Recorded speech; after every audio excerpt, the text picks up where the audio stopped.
So I work in downtown Deep Ellum, or in Dallas, in an area called Deep Ellum, and my apartment is just around the corner. So it's pretty easy to just run around. I forgot about it being around lunchtime, so I'm pretty near the kitchen and in the co-working space. So sometimes it's loud, and I use headphones 99% of the time. So I couldn't really hear anything until you guys said there was noise. Yeah. So what's the name of the co-working space? It's the Common Desk. Ooh, do you like it there? Yeah. So it's kind of like the guy that created that actually founded this company with me. He was a commercial real estate guy, and it's been 7 or 8 years ago now. He had done some, those kind of Regis office space things, and he thought that there really was a space for this. And I think WeWork had just opened their first locations, or it was around that time. And he was like, man, I think I could do it. And so he quit his cushy commercial real estate job and opened a space down here in Deep Ellum. And, it was pretty small, but it had, the building could expand. And so he did a lot of stuff with trade outs, and he reached out to me and was like, hey, I need help with our website and how to charge people and all that. And so I've been here since the very beginning. And now it's not only is the space, it must be 10 times bigger as far as this location. There's also, a handful of other locations and stuff too. So it's really grown, and it's been cool to see it progress. Nice. That's how you met your co-founder? He just randomly called you and was like, hey, we need website help. Well, you know how it is in the startup world. You go to all the events and stuff. And at the time, I was doing like kind of a group of freelancers. Like, we called it a company, but it was really just a group of freelancers that used a tax ID to make it all legit. But and we doing interactive work, so websites and a little bit of mobile design, stuff like that.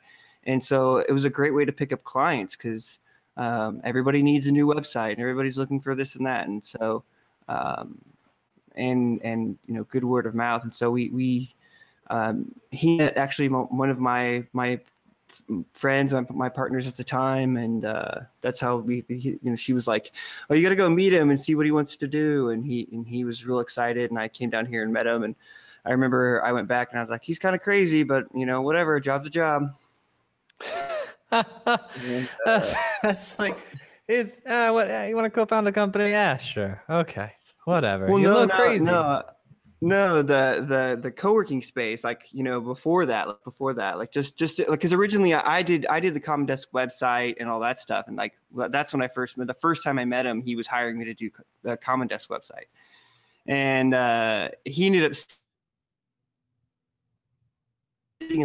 So he ran the co-working, and he's real big in the startup scene, and now he's even like the president of Lexi, which is League of Extraordinary Co-working Spaces and stuff. Kind of like the end, like it's kind of, there's WeWork, and then there's like Regis and a few other ones, but then it's all these independents, and it's a way for them to. So he's like the president of that organization. But so he sat next to me. His name's Nick Clark.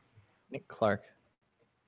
Yeah, cool. He's pretty big in the local Dallas scene too. Very cool. Yeah, so one day he was sitting next to me, and I was working on this project.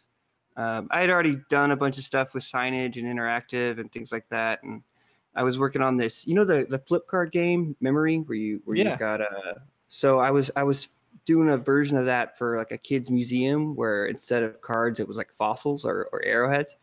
And I was Samsung had just come out with this attachment that lets you make one of their commercial displays into a touchscreen. And he was like, what are you working on? And I was like, it's the future. Like, I'm a wizard. And I thought it was the coolest thing in the world. And you said he was weird. Oh, yeah. You got to be crazy in this world to do a good job and go out on your own. But he was like, man, like, I've been in commercial real estate, and I feel like they've got a lot of money. They spend a lot of money on stuff, but as far as technology goes, they're kind of the last people in the game. You have your hospitality, so your hotels and everyone, they get it, and then you got your public spaces like stadiums and stuff, they get it, and then you've got your residential, and then eventually you get down to office. But office spends just as much money on marble and tiles and weird lights and artwork, but they don't, they have crappy tech. And I was like, yeah. And so we just kind of spitballed ideas over beers, and he was like, we were just talking about like what would be a cool thing in an office building. And I think, my goal at the time was to build a platform for anything. So I was like, just working through the problem, like, yeah, this would be cool. And, an area map that has ties to Google Places and whatever. And then like a month later, he came back and was like, okay, I just got us our first order for, we sold, like, I made up a price of $10,000 and we've got to build this. We got a demo in 2 weeks. And I was like, what? And he was like, we got to demo it. And so we didn't even have a company yet. He had already, I guess he had a lunch with a friend, like a mentor that had owned one of the buildings downtown. And the guy was like, yeah, I'll buy one. And so we were like, oh shit. And so we joke that Rome was built in a day because, the presentation was, we built a PowerPoint and we mimed all of the touches in advance. We planned like a dance. So every touch on the screen went to the next slide, and it was like a prototype, but like a, yeah. So, we did a big demo and it went over well, and he placed the order, and that was our first unit. And so, that's how we started up. And then from there, we just kind of, rode the roller coaster of it all. So how long has this been? Like 4 or 5 years or longer? Well, so that was in 2013, and I mean, technically and legally we were founded 2013, but we were both still kind of doing it on the part-time on the sly. It was just kind of a side thing for a while. And it wasn't really until 2014 that, I stopped doing any other contract work for the most part. I took jobs every now and then, but I, really went in full time. He went in full time in 2014. So yeah, we're almost, technically we're at 5 years, so about 4 or 5 years. So you're selling a lot more units now? It's a weird thing, like how do you measure success in this? Like some people do downloads or new users and everything. And yeah. I mean, we've got a lot of units now. I mean, I've got most of the major ownerships in the country. I've got at least one building in, so CBRE, Transwestern, JLL, every one of them, I've got a property running one of our directory screens, and that's been great. But what's been real exciting for us is kind of where I've wanted to take the platform. Like originally, we were even called Rome Directories. It was a directory company, and I've always felt like we should be more. And so, I guess it's been a year or two now. We switched to just Rome, and now we've got projects with like Saudi Aramco. We're in the Toyota headquarters. We were just at DSE for Chief Mounts, 3M. We've got some projects with LG, and so we're starting to expand. People like we kind of not. I don't want to say we've sucked at marketing, but we've kind of been under the radar, like word of mouth and through good references, and so. One of the things is like the advertising world, they're like, they've called us up and said, hey, we've got a project for this thing with Macy's. Are you interested? And we're like, yes. And so, I'm pretty excited about those, but we're always chasing commercial real estate. I mean, we've got Washington, D.C., California, Chicago, Austin, Houston, Atlanta. We've got a few other locations around the country with a real small team, and that's really, I think that's always going to be a challenge for us, is getting into more office buildings, but I'm also excited about other stuff too. How big is your team currently? There's about, there's 7 of us, solid. And then we've got some people that do some part-time work for us, like designers and some development folks. I'm trying to expand on some development side, and I think that's a challenge with figuring that part out. Do I do overseas work? Do I do local? And what kind of work I need? So, and then of course money is always tight. We didn't really chase a lot of funding, so we have to live off our own successes. So sometimes we have to stay pretty lean. Yeah, like most businesses, you got to work off the cash flow.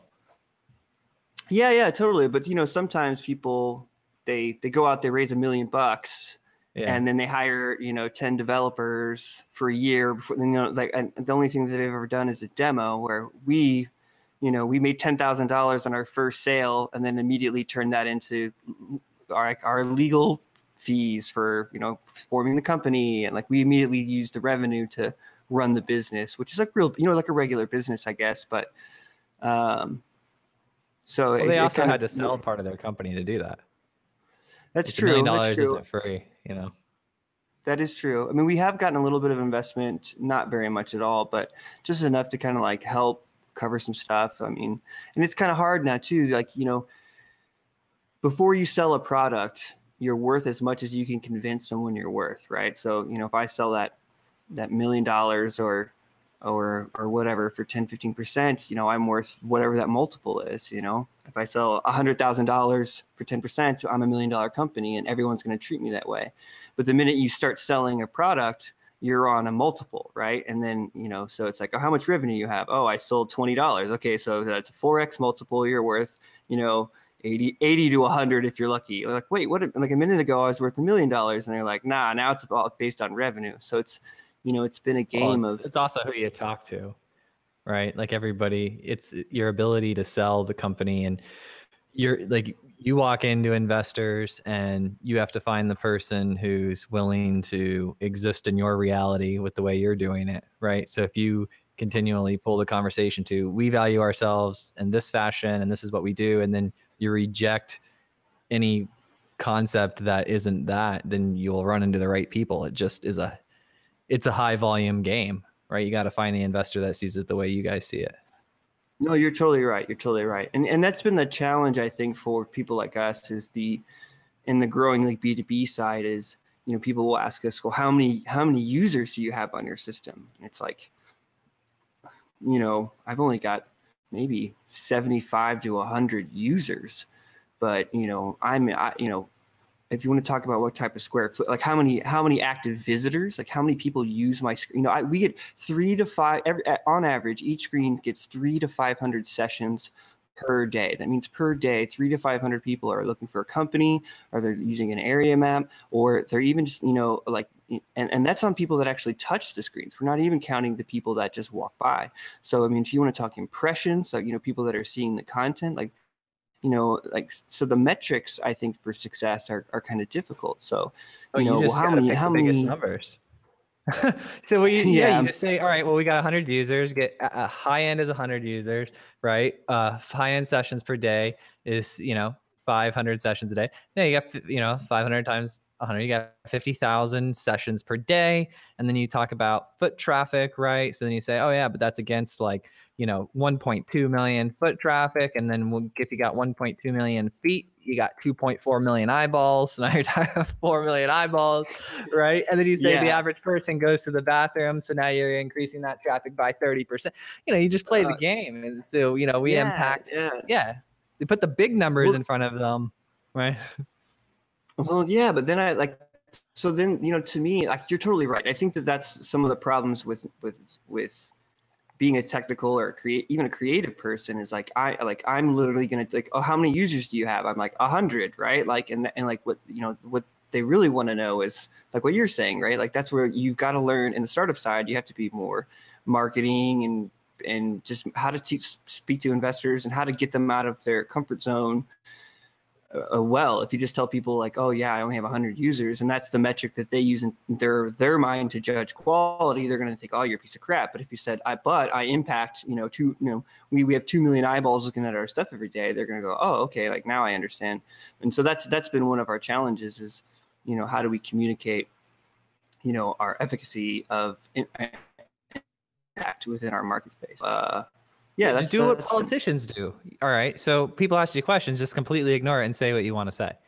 Like, yes, politician, how do you feel about it? Right. So you just say, how many users do you have? We have 4 million eyeballs. Yeah. Well, what does that mean? Yeah. We have 50,000 sessions per day. We change people's lives every single day. We've navigated people 1.6 billion miles. What does that mean? Well, they looked for a room and that room was a half mile away. And so you calculate calculate your largest numbers. That's like, where I start.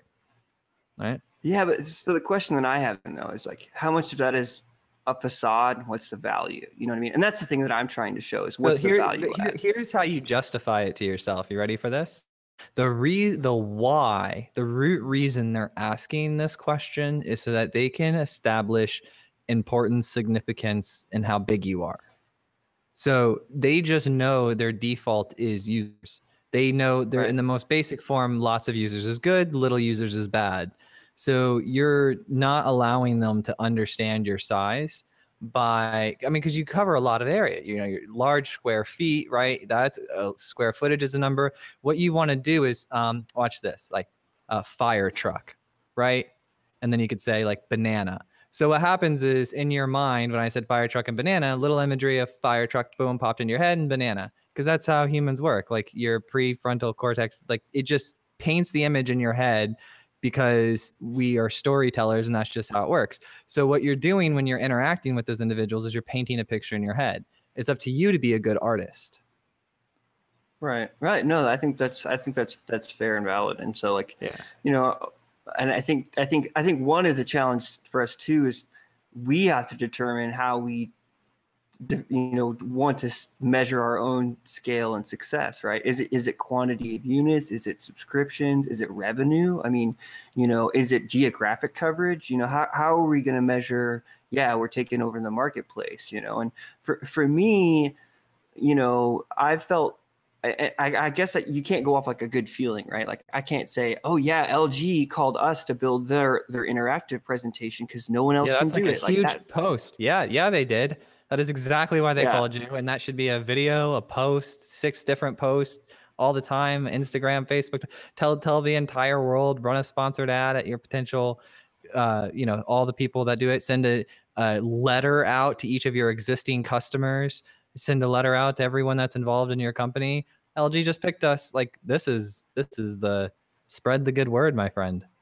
Right. No, I agree. But so the impact or the problem that I'm facing, and this comes, I think, from my personal inexperience with a lot of investors and within that side of the community, right? I talk to a lot of people, like I talk to a lot of people making things. And I talk to that's the side I have the most experience with. And this is something I think that I'm very much lacking on is knowing how to communicate well with the other. In a few years now. So I definitely, oh yeah, LG is going to use us for their traveling stuff because no one else can do it. And I think for me, like, and for people that are, you know, I think like, wow, that's great. That's awesome. But for some of our, like at least in Texas, at least they said, well, how much are they you charging them for it? How much are they going to pay for that? I'm like, I'm giving it to them. I need to, you know, say as much as we possibly can. Yeah. And well, especially for, you know, for the travel stuff, it's the brand. Like I want them on our marquee, you know, I can say LG is a client, like that's a huge win for me. And so, you know, it's just been hard but now we're converting that into dollars and like that's definitely starting to come, you know, because now when people call LG refers us. And so now when people call, you know, the people who actually make the touch screens, they call us. And so like that's starting to become, you know, a good revenue stream. The same thing with integration, right? Like we've got a system that we can integrate with partners, and we've got a partner that just on a whim called us last year about, hey, can you guys put an iframe of this website into one of your screens? And we were like, yeah. And they're like, okay, great. Zillow needs 10 of these screens. And we're like, holy crap, you know, because, you know, one of our largest installations up to that point was 15 units. And so now this random phone call is going to buy 10. And then they're like, hey, can your app run on an iPad? And we're like, well, we've got it in testing, but we've never, you know, we don't really have anyone asking for it. And they're like, if you can do it, we'll have 1 to 400 units in the next 6 months. And we're like, oh my God. So, you know, partnerships like that have become a good stream for us because instead of trying to convince an investor, I'm just out there, you know, I'm finding partners who are selling product. And I feel pretty good about that. That seems to be. So do you have a marketing person yet? We've had some people come in and contract work and like part-time with us. I've got a full-time designer and that kind of thing, but no full-time marketing person. We almost hired someone. Get the PR person, the person that's going to sit there all day and like make sure that, like I'm looking on your website right now, like you need the wall of logos. I need to see like LG and like all the big brands need to be like on your homepage above the page full. Like you need to be like, we work for everybody loves us. And then the moment someone hits the website, they're going to be like, oh my goodness, look at that. Let's call them. They work with LG. You're totally right too. And you know what's funny is when we comped that design, we actually had exactly that, all the logos. And there's one of the longest open tickets in our dev support is logos on the home screen. And it's just like we're trying to figure out. So that's the challenge, right? It's like okay, so I think it's Command C and then Command V. No. No. So here's the thing though, right? So like I like if we said logos, if I told you JLL or I told you Trammell Crow, you may not know who they are because you're not in the commercial real estate world. But if I put those logos on our website and I go out and I talk to CRE commercial real estate folks, they're going to be like, wow, those are big brands. Those are great people to have. And then, so we've had this internal struggle of do we market ourselves one way or the other? But that's just stupid. That's just an excuse. I should have something up. Put 10 logos on the website, make one of them LG and the others the other ones. And then like people be like, cool. Yeah, you're totally right. I mean, it's just one of those low priority things that I keep backburnering, and then until someone like you just brings it up, I'm like, oh yeah, we can do that pretty quick, and then so. In fact, I'm writing a note down. Have it done today. You should get a person that like all they do is sit around and think of ways to make you look big. Let's put logos on this. Okay, cool. That's you and I both know that is legitimately what you open up Photoshop, you make a bar. You drag the logos in, you put a black and white filter over them, you edit out some backgrounds. From start to and you upload on the website, even if you have GitHub deploy process, from start to finish, it's less than an hour, and it would make you look like 10 times bigger instantly, and every single person coming to your site. I mean, it's like it's a low-hanging piece of fruit. It could change your entire life, and it's like a 10-minute or it's like a 1-hour thing. You're 100% right. I'm making a big note with like fancy stars and stuff to get to do that. Just bump it all the way up the priority list. Yeah, because it's easy. Right. Yeah. Otherwise, the amount of time that you've spent thinking about it is Jake just actually, my producer just put in the live chat. He goes, you sound kind of condescending. I'm so sorry. I do not mean to be. No. You're totally valid. You're totally valid. No, but the amount of time I'm thinking about this because I'm like talking to myself because, I'm not perfect by any means, but I've been in the position where up until, I don't know, about 2 years ago. So let's say the first 15 years of my career where I was really bad about talking about it because I would think about stuff and then be like, do the whole analysis paralysis thing. And then I realized that once you start shouting into the noisy world, it is so difficult to get people to hear you.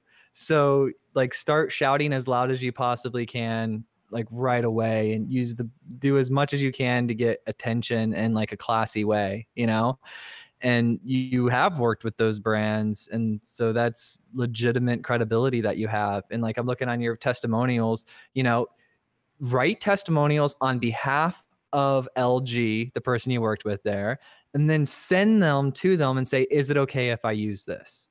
And they'll say yes or no. I guarantee you 80% of the time, they're going to say yes. You don't even have to explain them. Yeah, no.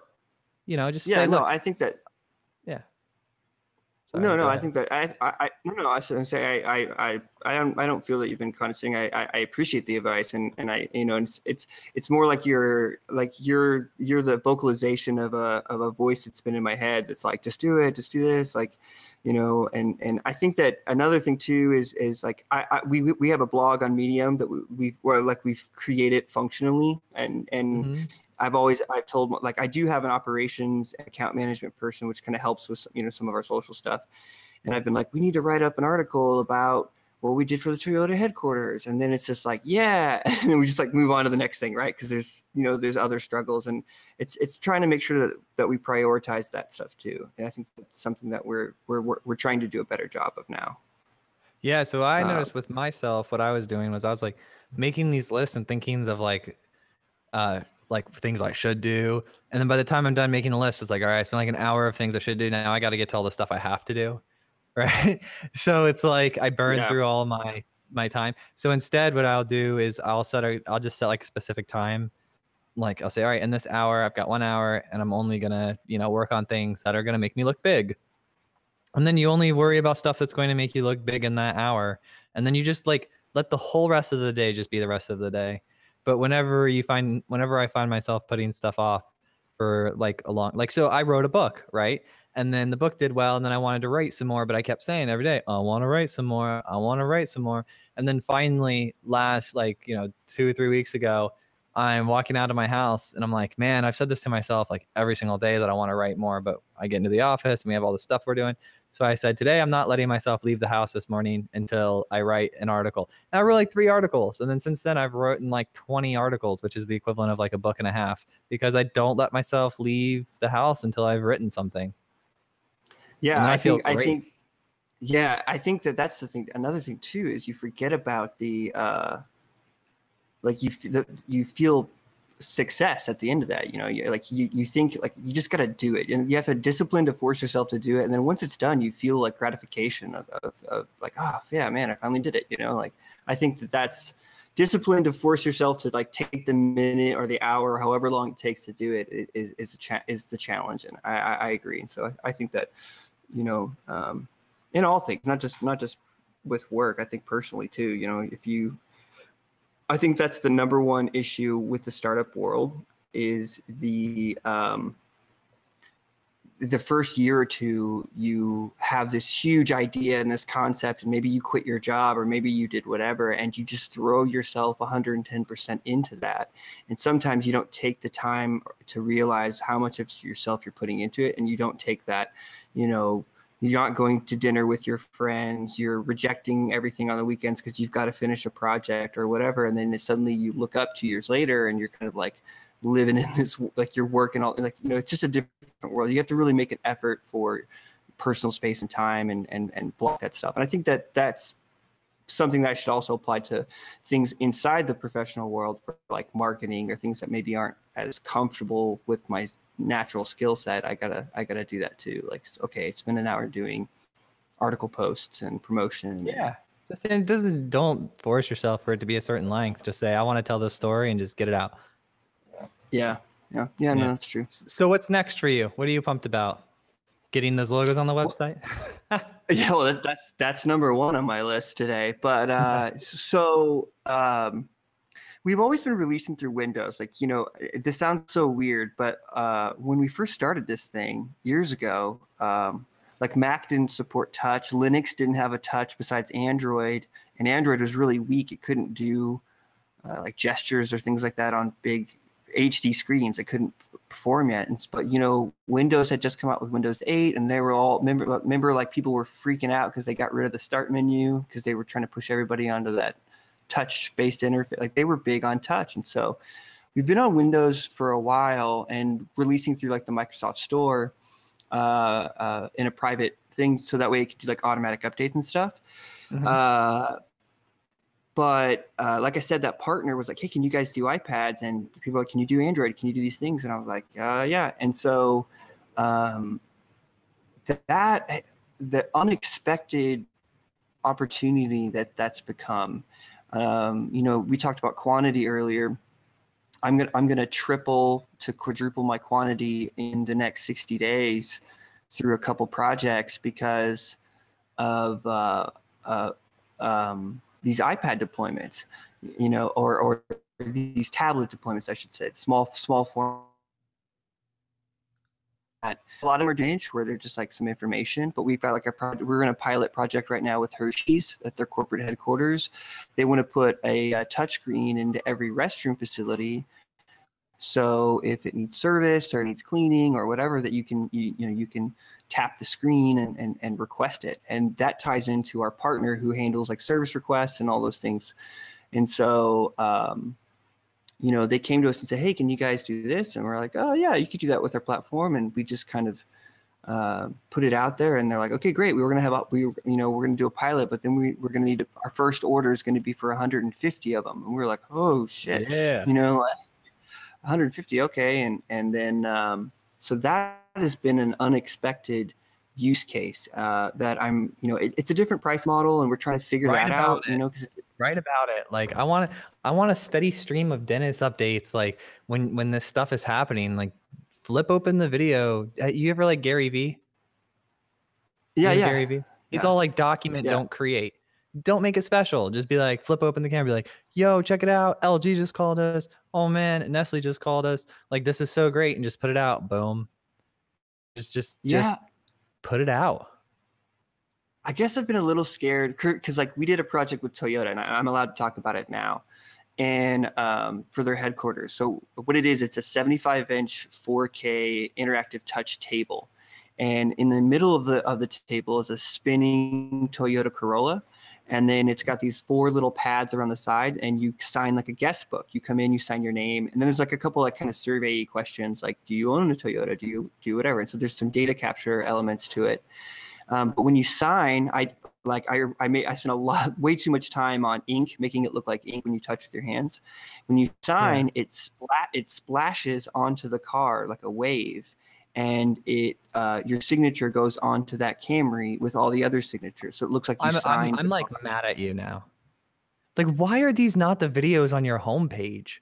Like, why am I looking at? So they, well, for a while they were like, you can't talk about it yet. Like, we can't put it out there yet. So now, because of that, I've kind of, until I get like, okay, I've just been like, even on projects that are in concept phase, like you were talking about, say Hershey called me, but I've been like, we'll wait until, the unit's on the wall kind of thing.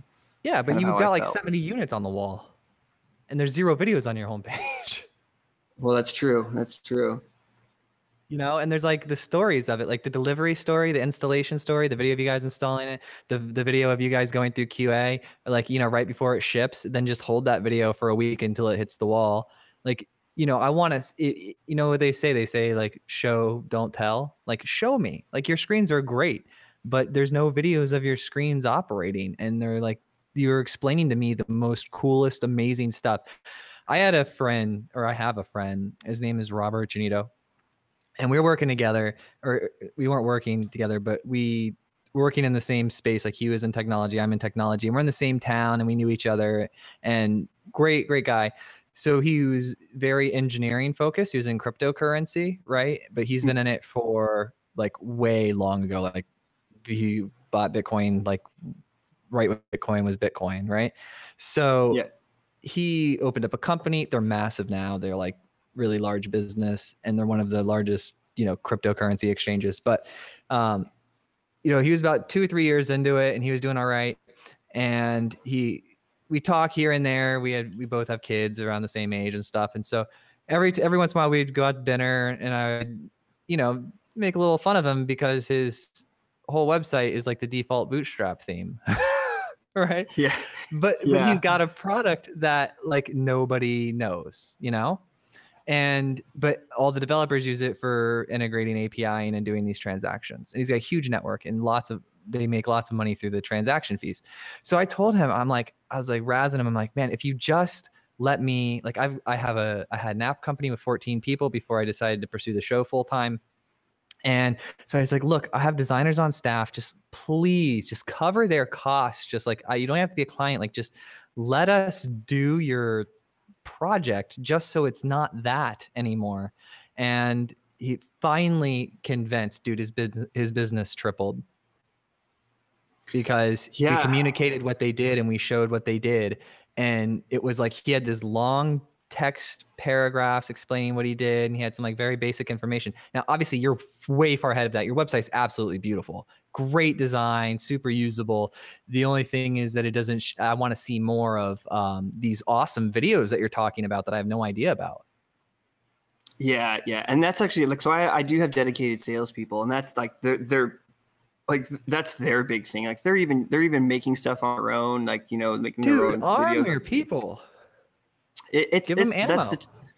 No, I agree. But I think that's where we are now. Like, before, up until really January, we were on release 3.0, release 3.0. Like, that was only like heads down, release 3.0. Like, and so I didn't really now I'm That's like, good. okay, That's like some nice focus. That's good. Yeah. And so now we're like, okay, like, obviously the logos is number one here, but, then moving on from that, like, I agree, like, putting out some of these articles and stuff like that about the stuff. You have 7 people. I'm just gonna help now because I believe I can bring you value right now. And there's no reason to separate this and do a different call. I'll just do it right now. All right. So you have 7 people. Tell me how they break down. So I've got so there's myself. I've got an account manager.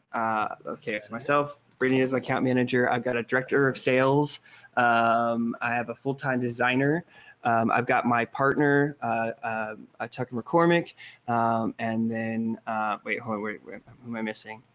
Let's see, Brynja, Travis, me, Tucker, Brian, our design folks. Oh, so there's only 6 that are full time. Oh, we had a 7th, but she she just left for she was like an accounts / operations person. So no, we're 6 full time now, and then a couple part time folks. Okay. And so who's doing most of the programming? Myself and Brian, one of my developers, and then we have some part-time folks that help out that we have on an hourly basis that handle the contract work. But mostly Brian and myself are the largest coders. Okay. How much time a day are you spending coding? Way too little nowadays, but I would say personally, I'm probably spending. I shoot for at least 4 hours a day, realistic of actual code work. But I'd like to spend 8 hours a day doing it. Yeah. So you're spending 4 hours a day writing code. Hopefully, yeah. Uh-oh, that's a problem. Okay. So, all right. So you have, and then how long is Brian spending writing code? He's all day. He's full time. Okay. And he's in house? He's remote. But yeah, he's full time. He's remote. But is he in your time zone or close or? Yeah. He's with us on our time. Oh, cool. And then you said you had who's McCormick? Tucker. He's my partner. He's kind of handles some of the financials and accounting and operations side of stuff. Operations. Okay. So he's handling like the logistics of the screens actually getting to where they need to be and like all that good stuff. Contracts happening and like, yeah. Yeah, him and my account manager are both doing that. So. And then who's Nick? Nick, is he not in this actively? So no, Nick had to, when Commodus exploded, Nick took a step back from Rome, and we left on good terms. He just said that he wasn't being a good CEO to both companies, and so he had to take a step back. And so he left in, I want to say 2014. It's been so long now, 2014 or 2015, I can't remember. But okay. So we're still at Common Desk, and we're still on good terms. It's just, stuff wasn't getting done, and he was getting stressed. Now he's got a kid, and he couldn't do both companies. So yeah, he went where you're not writing code. What are you doing? A variety of stuff. Sometimes I do technical support, where I'm actually going to a physical building. Sometimes I'm doing operation stuff. Sometimes I'm talking to vendors. I kind of wear a lot of hats. So I'm talking to. Doing a little bit of sales stuff. Like I had some calls yesterday. I was with the sales team because they had some technical questions. And then sometimes I do a little bit of design work too. That's actually, I'm at school for design. So, do you have recurring revenue off your screens being in the places? Oh yeah. Yeah. We have some are on we've switched to a full subscription model now. Where the services is actually paid on a subscription fee. And then we have a support fee for various levels of support. We get your basic support to full on, account manager level support. Okay. Are those like very profitable things for you? The support is a good revenue stream for sure. Support alone is good. What about what about the subscription? Like you say you charge for like the data to have it internet connected, and then you charge for support too?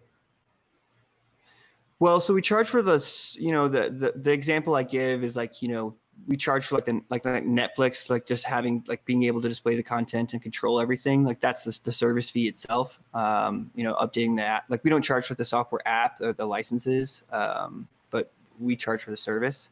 And then that comes with like a basic level support. And then our higher level stuff is actually monitoring, like personal monitoring, where we actually make sure the screens are up. Displaying content, that kind of thing. That's at one level. And then a level beyond that is where we have dedicated account managers. Like you have a phone number of someone you can call, and we set up your trainings and your education and all of things like that as a platform. So that's like the higher level stuff. How do you deliver something? How do you install and delivery? So as far as the physical hardware? Yeah.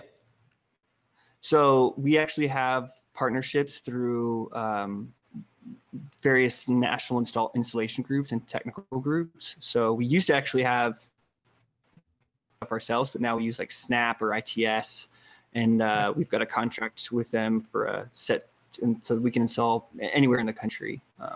Do you make money on your installations? Not a significant amount on the install itself. You usually no. Or let me rephrase that. If it's a very simple install, sometimes we'll make like $50, but sometimes on complicated installs, it's a wash, and we actually will lose a little bit of revenue. So it's not a revenue stream for us. Are you building the install? Are you building the installs into your contracts? Into the contracts, but not into the cost. At one point, when we originally started the company, we were a one-time charge, all inclusive, but that really blew our price. When people were doing an apples to oranges comparison, we were way too high, right? And that's because we included photography and installation and creative services and all those things that our competition wasn't including, made us seem too expensive. And so now we line item out them on the invoice so they can see what the costs are. So. Cool. So for your installations, I would just say that like put a dollar amount with a little asterisk, right? That this is the installation price, right? And then if there's complications with the install because of the structure or whatever it may be, we'll just bill separately for that, right? Then you can avoid the apples to apple or apples to apples comparison, right? And then that way you should never lose money on any part of this, right? So that way you won't wash, you'll still make your money. And then you should make money on every single part. Well, let me clarify that. We don't actually lose money. Like we just lose it like profit. That's losing money. Through. That's losing money. Well, sort of. I don't see it like our biggest thing is to get the subscription up and running as quickly as possible. Because then that's the highest low effort revenue stream. If all even with support, right? If everything is up and running and you're never calling me, it's like insurance, right? It's just money in the bank. But so we want to get you up and on the wall as quickly as possible. Yeah, I still would lean on the side if you say something's the wash, like if you were expecting profit and then it didn't happen because of the profit. That should be like that's losing money, like you have a service, you have a product, and then you're expecting a profit from it. And you might not be hurt by it because you're incentivized to do it for something else that's more profitable. But on that specific isolated instance, you lost potential profit. I mean, you were expecting profit and you didn't get it. That would be losing money. Like if you look at you look at it like that, what it does is it allows you to say to yourself, right? It says like, you can say, Dennis, I need to make these profits on each one of these services in order for my business to run. And so if something goes over, you can then invoice for the overage. So you say, look, I must make profit on this portion of the service for my business to run, because the amount of money that you need to run your business, if you have a business that profitable and viable are different things. So a profitable business is a business in which there is technically profit, right? You could have $1 of profit, and that is, you paid all your expenses and you have $1 of profit. And so you have a profitable business. A viable business is a business that not only is profitable, but has enough money to both grow and withstand a downturn in the market.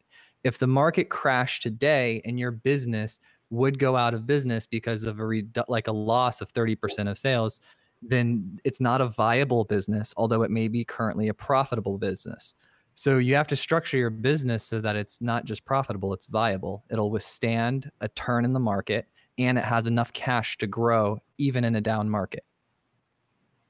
Yeah, I mean, and to be frank, that's just as without a lot of investment capital to be able to fund into that, it's hard to actually achieve that on its face. But I agree. I think that is the constant challenge, is to be in that space. Like one big thing for us is the conversion from upfront charges, single point purchase to MRR. Like that was a big, driving factor with some investments that we did take, is they wanted us to convert to MRR. And I think that that's the way the model is working too for our competition in the signage world, is definitely on a recurring stream. And so that shift in cash flow was a significant impact to us, because now the value of a product may be $10,000 to $15,000, but it's now over 6 months, right? Standard terms. And so, what does that do to your cash stream?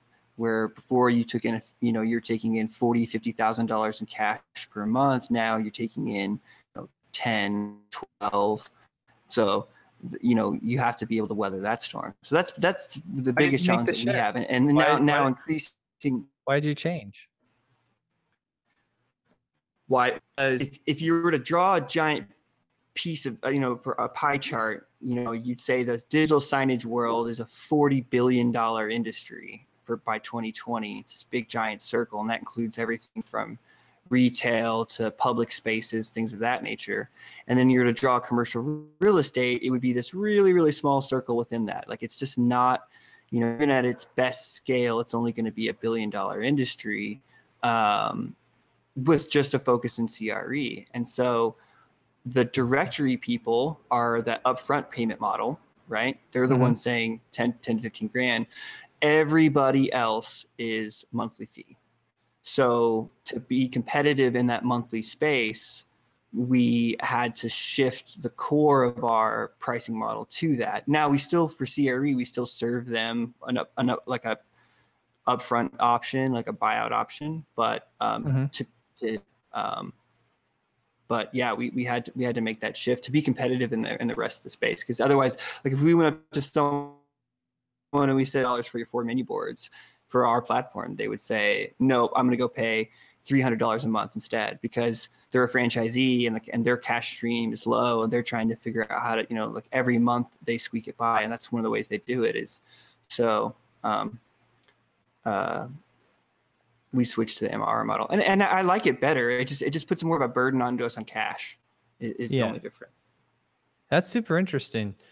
Okay. So for your stuff, I like what you're doing. I like the people. I really would lean on the side of, I think one of the biggest things that you can do would be to just over communicate who your customers are and the work that you've done for them. Because when I look at your site, I don't even know something really cool like Toyota's Custom, that you can do something like that, which sounds really, really neat. Sounds like there's also probably more money there too. I mean, if you can get the quantity, yeah. And then some of those deployments, yeah. And then in the service side too, like, cause we just, we did custom work in that, like there is a good revenue stream there as well. Nice. Could you get the install guys to like take pictures of the installs and, stuff like that? Oh, I've got photos. I don't have that great a video. I've got kind of just like our, like you said, installations. When I've done some QA tests videos. So I've got some imagery of it. Dude, check out, what is it like? Get someone to just come in and like post on your social media, like your stories and stuff all day. I mean, I'm certain you have a backlog of content, right? Well, that's what I'm saying. What I would say is we have a backlog of like article titles. You know what I mean? Like, but not. I mean, you have not the pictures though, right? You have all the pictures of the installation. Yeah.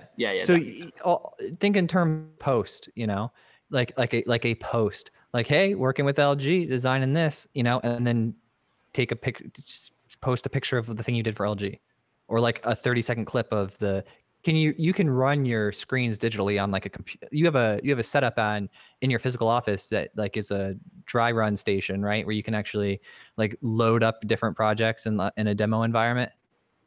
Oh yeah, absolutely.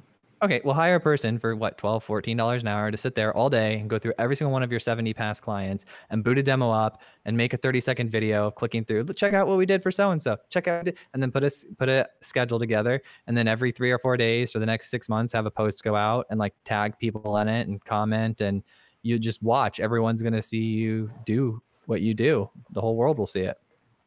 Yeah. No, that's awesome work. That's a great idea. Yeah. We'll see. We'll see. I'm gonna try on that. Yeah. I mean, think about it. If you had a person come in and make first of all, the question would be, if you had someone come in and post on your Instagram, your Facebook, a quick Medium post that's like, 3 paragraphs, and engage and comment. If you had a person come in and do that every single day for 3 or 4 months, would that be worth, what would that be? 2, 4, 6, like, would that be worth 10 grand to you? Yeah. Right. Yeah. And you'd have another person in the office. Yeah, maybe. I mean, I hear you. I hear you for sure. You don't want to let it go? Is that what it is? You want to hold on to, like, you don't want to, like... No, it's not that at all. It's I mean, I guess, maybe I should admit subconsciously there probably is a little bit of that, but I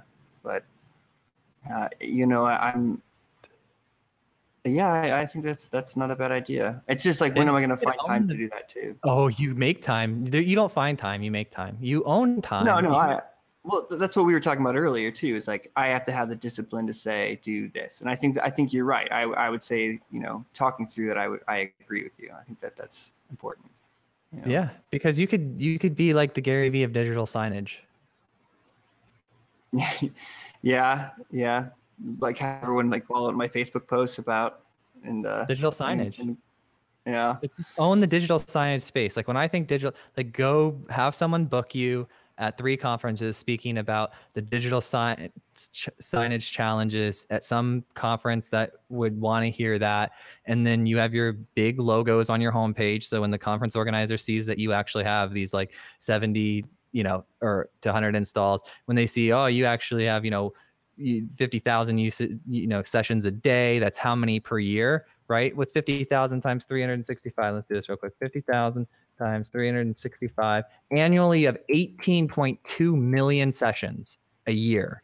Dude, I want to hear from that guy. Dennis knows everything, dude. His screens have 18.2 million sessions a year on them. I want to hear from Dennis.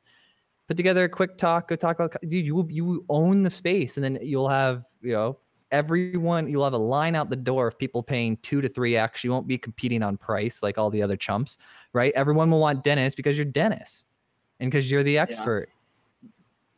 No, that's the challenge, I think, though. Like, how do, like, you have to develop product, right? You have to actually make something that's worth it. You already have it. It's already out there. Well, no, I know. That's what I'm saying, is like, that's one of the struggles that we've had. And now I am having to promote it, and grow it in the public eye. Yeah, you do. You're going to get rewarded in public for what you practice in private. You've built this big thing, right? You've got lots of customers, you're notable customers. You just have not had the opportunity to sit back. And maybe that's what this whole conversation, maybe that's the takeaway from this whole conversation, is if you don't have the time to do it and it needs to be done, you bring in someone to simply... They don't have to be that creative, Dennis. You already have all the installs. You already have all the clients. They can sit down and say, tell me about this project. And then you sit down with them. They tell you about the project. They write up a quick 3 paragraphs and post it. Find the person that will do what you want them to do. Just put the content out, and then have them spend, half their day posting, and then the other half of their day reaching out and getting you, I don't know, interview on Forbes magazine or speaking at a conference or anything like that. Yeah, no. We did hire someone to do our marketing effort and some of that stuff, but we were first working on just general messaging, and I don't think we ever got around to that kind of thing. And so, no, you're right. I agree. Just tell your story. Yeah. No. Sorry, I usually don't talk about this much stuff, but like this is what we do. I mean, this is why we have the media empire that we have for the show and the book, is because all of these things I'm telling you to do are like what we do. Like, we have videos of us like putting together our office table. It's like one of our most engaged videos, because we were just like talking to people while putting together an office table. Like, our listeners, like CTOs. Like, we're just talking to CTOs like all over the world. We were talking to Stefan, and like we're just like talking to everybody, and we're like putting together an office table because we were expanding and we needed a new office table. And then Jake was like dancing or something weird. I don't know, but it was just like, shine a light on what you're doing. And it doesn't take any planning or anything. We literally just flip the live stream on, and you know, sometimes I'm like, what do we do now? and just pull the nuggets out later. Yeah, no, I think you just figure it out, man. People like to watch it. That's why, you know, reality TV is like such a big thing. People just like to see it. And then if you're just sitting there like, hey, this is inside our office, now your clients are people, you know, they're gonna see, oh, look inside their, oh, look, they have this station that they could do that. Oh, that's so cool. Oh man, look, they're showing off their Toyota one today. That is so neat. Like, it's free, and the social media is free. It's free. Like, and everybody's there. You just have to push stuff out there and like hashtag it. Yeah. Consistently all the time, every day. Yeah. You know, I think that that's an interesting thing to do too. I mean, I whenever we have stuff going on, because some days it would be really boring. It'd be like, you know, 3 or 4 people in a room with a dog on headphones. You know what I mean? Like, we want to get it on the good days. When yeah, just do a picture. Dude, get the dog on there. Make the dog like a mascot. Why isn't the dog on the homepage? Come on. You know, I've thought about that. Like, she is our test user. Like when we do demos, you sign into her account. Her name's Olive, so it's like olive@roam.io. And so people are like, "Who's Olive?" And I send them a picture. It's my German Shepherd. Dude, that is like, so great. That is like perfect. Yeah, my daughter's like the chief cuteness officer or something. I got a little 7-month-old baby girl, and she's like the chief cuteness officer. Like, it's just about, you know, connecting with people on the level that people want to connect. And people, the new business is not the corporate thing where you shun everybody and block the world out. The new business is where you're like, hey, this is who I am. This is what we do, and check it out. And if you mix that with awesome clients, then you win. Like, we are putting together our show notes. My team does research on all of our guests for every show. So I've got this document that's like my Dennis research document in front of me right now. And you don't even have a bio. They couldn't find a biography for you. Like, we got to get that story for you, you know, of who you are, where you came from, how you got to where you are, and you know, so people can know you. Yeah. And then know your people too. Yeah, I mean, I've got stuff that's out there, but no, I agree, on the website through our main stuff and having those communications. I mean, I tried some of that thing, you know, some of that stuff too. I think is important in you know, having more of a, even within our product. That's where I put most of my attention into. Like, one of the things was, you remember the movie Die Hard? Oh yeah. Yeah, so the opening scene of Die Hard is Bruce Willis walks in, and he goes into the building, and he's looking for his wife, and he walks up to a touchscreen directory, and you know, the security guard gives him a quip that says something, that he's like, yeah, pretty soon it'll even, you know, like flip up your zipper or something like that. And he's looking for his wife, and she starts using her maiden name and not using McLean anymore. And then he's like, oh yeah, like, there's a siren. He's like, oh yeah, you know, they're on the Christmas party at 99th floor or something like that. Well, that directory, that whole experience, that hasn't changed in like 25 years. You know what I mean? Like that 1989, like they still look like that. They still respond the same and everything like that. And so whenever we do, like, all of my, like, the placeholder data and all of our demos and presentations, it's always Nakatomi Tower. It's always John McClane.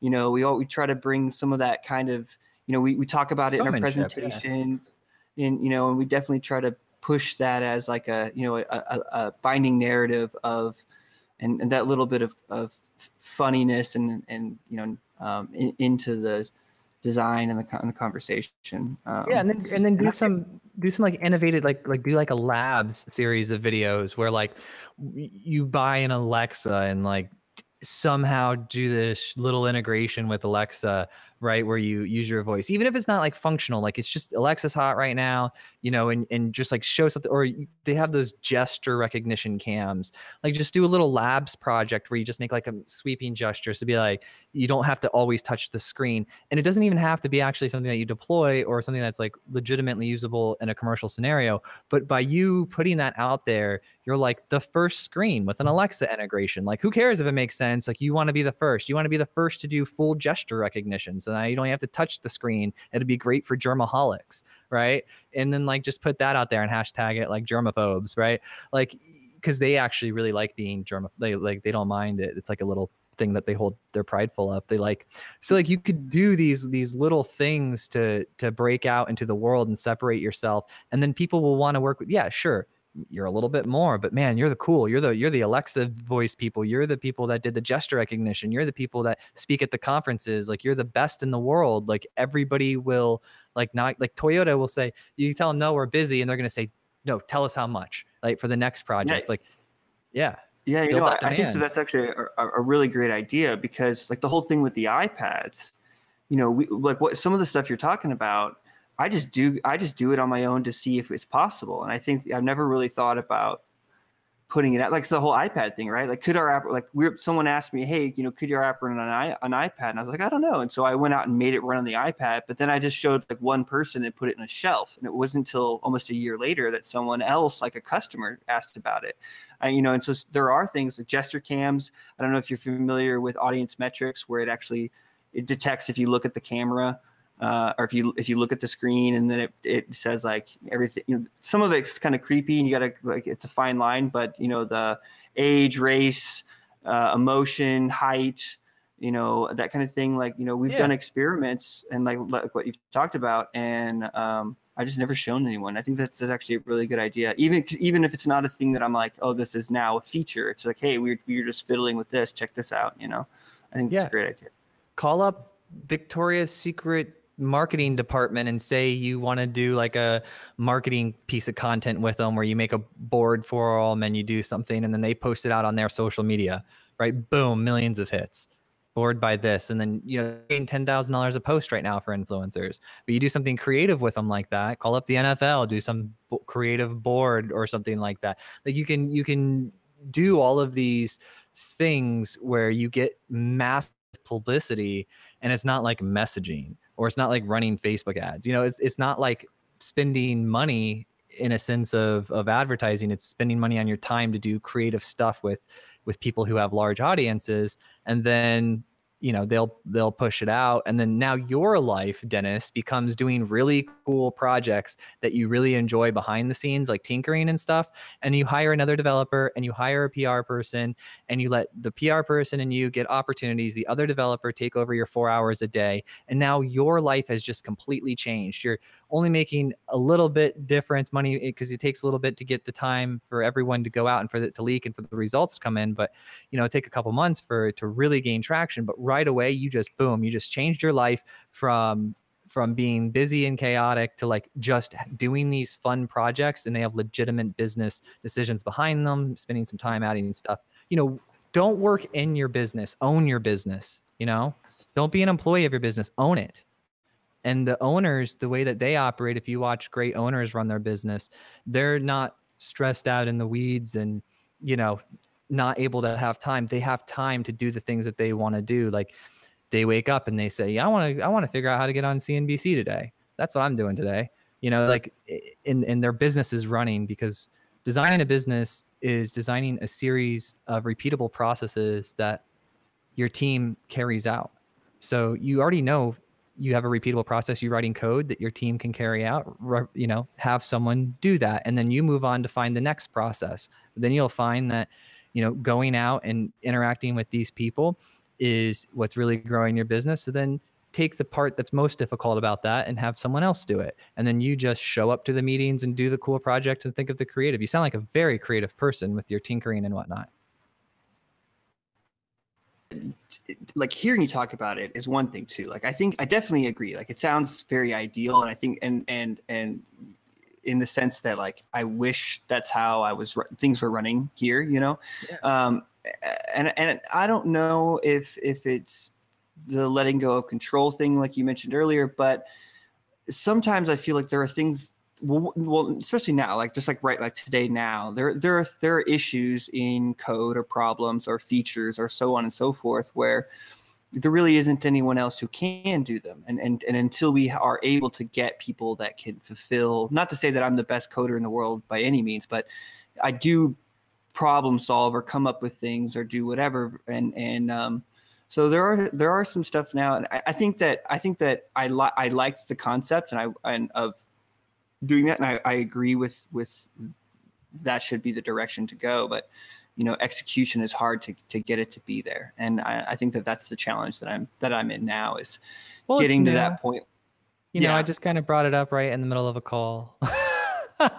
Think about it a little bit, come up with the questions. I'm always available to you. You come up with these questions. You're like, I don't, I like this, but I'm not quite sure how to get there. That's a good question, because, I could help you I could just answer the questions on how to get there if you, after you think about it and come up with a bunch of stuff, like not in real time, but really the goal here, the outcome of this business is for it to persist without your existence, because everyone likes an autonomous system, right?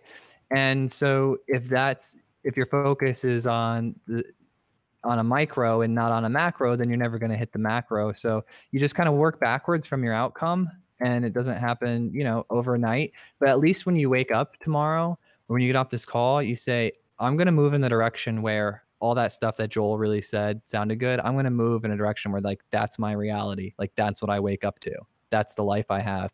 And then just take it step by step, just like you build this business, one day at a time, and just move a little bit closer to that outcome every single day. Yeah, I agree. I think, but that's the new challenge, I think, for me, is to go that way. You know what I mean? We did a lot of technical things, and I can do a lot of things of that nature. But I think the other stuff too is where my deficiencies are, and where I'm having to spend the most effort. So yeah, I believe you can do anything, Dennis. You just have to have the breathing room to sit down and attack it at your own pace. Yeah, totally. Awesome. Dude, this is the best call. I love it. It took a different direction than most of the other calls, but I really like it. I felt like I was able to bring you a lot of value. Yeah, no, I do. I agree. I'm like, I have a big list of notes. I felt like I didn't really give you anything. You did. As far as we didn't give you any more insights, more like you schooled me for sure. So. No, it's not about this. I got to wake up today and hang out and talk, and me bringing other people value is why I get up in the morning. That's how I've crafted my life. So I really enjoy that. I just meant it took more of rather than helping someone transition their team from structuring them as they grow from 400 to 600. I was able to provide some value that I believe will really change the way that you look at your business and your life. And that was just a different type of value. Yeah, for sure. I'm pumped. So just so you know, you have my contact information, and you should have it. If you don't, Jake and Jackie will have it. But anytime that you need anything at all, and you're like, how do I get back to that? Like, what do I do? Or like, here's the problems here's why I don't think it's possible. Just reach out, and I will, walk you as far down the path as you want to go. Yeah. No, that's cool. I have a lot to think about from just today too, though. So but I can't think of anything I'll be shooting you soon, but I'll definitely keep you on my list. Yeah, dude, no pressure. I just want you to know the door is open. Yeah, hey, I'm super pumped. We've got the upcoming. We got the CTO of Microsoft and this director of cybersecurity for the FBI. You have any questions for either of them? I would. Okay, well, I'll go both ways. Microsoft, I would say, with the Universal Windows Platform, the UWP, which is their big thing. At one point, JavaScript was very much a supported language. Like they have all these code, and they did WinJS and all this stuff to make where people that are doing, the Cordova apps of the world and the React Native, they would have a platform within UWP. But since Windows 10, they've kind of started it almost feels like they're hiding that, or like it's going away. So like, what's the plan with that? Are they going to are they going to support Cordova as a Windows app, or what's their plan with that language base? Because are they just going to kill supports? That's a question I have on Microsoft side. But as far as security goes, I'll tell you a challenge that we recently had, which is very new for, I think, anybody in the SaaS world. We started doing conversations with people like Citizens Bank, or even bigger teams like Zillow and Expedia, where we had to start working through the, oh, can you guys do source code analysis, or can you do live threat detection or whatever? There's no standards. There's no big, for like cybersecurity, there's what is the top 10, right? The top 10 threats, but like, what's the metric? Like, what are we benchmarking against? Like what do we all agree? Is there like, is security, right? Like, do you pass XYZ tests? There are no standard tests. We're all just kind of shouting in the void that we support this, or we use SSL. And then like, I think that one of the challenges should be is kind of setting a benchmark or a test or a rule, because it's, for us, it's like, suddenly a bank says you need source code detection. We're like, well, we have live threat detection for every payload. And they're like, oh, that doesn't matter. You have to do this. And it's like, well, that's stupid. So we're spending a lot of money on stuff that may not have actual value because no one knows. We're just kind of making it up. So I think that setting some standards for, well, no, but I mean, like, if you want to talk about hosting standards or coding standards, or like, I can tell you what the rules are there. I can tell you what you need to do there. But if you said, besides, but obviously the medical people have it, right? If we're talking, HIPAA there's a handful of them. So I was just in New York City doing a secret project, but we had to have penetration done by a conglomerate multinational like security company, and they flew in people from all over the world. And I was just leading the project as far as making sure we got what we needed. And it was for a cybersecurity product, penetration testing it, making sure it does what it needs to do. And there is actually like quite a few ones. I just think the industries haven't agreed on which ones you need. Well, that's what I'm saying, right? Like everyone that, like, I think that, or I think that if you're talking the FBI, right, and the government, I think that, because like all the stuff like the bank people gave us, right? Okay, I'll find the links that they sent to us, right? They're like, oh, use these tools. Half the tools went under. They don't exist anymore, right? And so like they're telling us to use tools that are way out of date and don't work, and it's like, man, this is scary. It's a challenge. And like, what's the value of XYZ? And I don't know. So the FBI or the government saying, hey, this is what we like, for example, like HIPAA compliance, like having a standard would be useful, or at least a recommended one.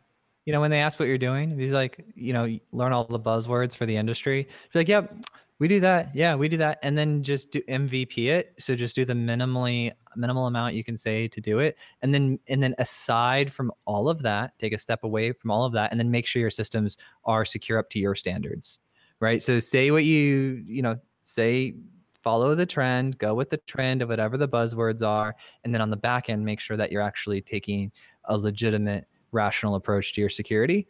And then you've got both covered. You've got the internal covered that you've done it, and then you've got the flavor of the week covered, and you kind of make everyone happy. Now, a lot of this stuff, this newer CTO, higher level, like businessy stuff was really hard for me to deal with, because I came from writing code in engineering for 15 years. And so I'm a very exact person, and I like things to be very exact and semantic and do what they say they're going to do. But then when I realized how the other end of the world work, I realized that you kind of have to work and be flexible with everybody and make it happen, Yeah, I mean, and that's ultimately what we did. Like we have a static source code analysis tool on source code that runs on a website, which means it's public. You can download it from the browser, right? So like, but they had to analyze our code, and I was like, well, you can just download the source code, and they were like, yeah, but it's got to be through this. I'm like, here, oh, okay, we just, like I've just learned to be like, yeah, absolutely, we'll do it right now. You know what I mean? Like, what framework do you want to? So yes is the answer. It's always yes. We'll make it happen, but implementing sometimes is like weird. So where are you most active? Where are you most active? LinkedIn or Twitter? So we have @Rome on Twitter, and that's where I would like to get most of our activity. I'm kind of anti-Facebook with promotions. I just don't see they've really shut the faucet off to where you have to pay to promote your own content. So we were to push stuff out, I'd say Twitter is going to be the biggest one. We kind of suck right now, but if there and Medium are going to be where I'm going to be pushing out most of my content. Okay. Is that where are your clients hanging out at? The Texas Country Club or the Capitol Club. I mean, they're not as social of a now in the commercial real estate world. They're at partly certain events and charity fundraisers, but like they're a little more old school. But like the newer stuff, like all of those clients, I think Twitter's the best place for us. And the way that I'm kind of thinking it is like Twitter's definitely going to be where we promote like quote unquote official stuff, and then I'd like maybe like Instagram or something else to kind of have the behind the scenes, us traveling, us making stuff, us doing things. I think that's kind of going to be like the visual side of. So you're at Rome is the handle for Twitter? Yep, ROAM. Yeah, I'm at Rome. That's an awesome Twitter handle. Dude, so if people want to find out more about you, they want to get in touch with you, they go Twitter at Rome, and then Dennis will be there. Yeah. If you tweet to us, it comes right in automatically. We get notified on that stuff, so we try to monitor that pretty well. Awesome, dude. Thank you so much for coming on and hanging out on the show. It's been fantastic. No, thank you, and I appreciate your advice on everything. Yeah, just hanging out, talking technology stuff. That's what we do as technology people. We all help and do whatever we can to, raise each other up and get to the next level. Trying. So the way it was working was it was actually downloading to your, the audio was downloading to your HTML5 local storage. And so now it is uploading to the server. So we just got to leave